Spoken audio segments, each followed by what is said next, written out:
Hello mga ka-trade safety.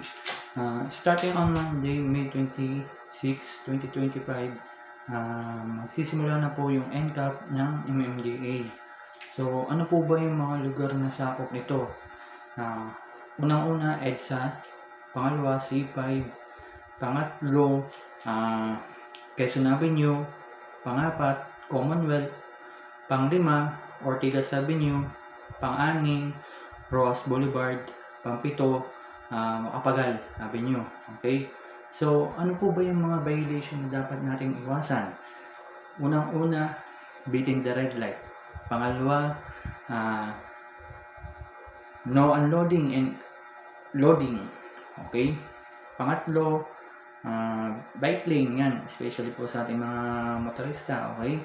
Pang-apat is yung no counterflow or swerving, especially to double solid lane. Okay? Panglima, overspeeding. Yun lang. Maraming salamat.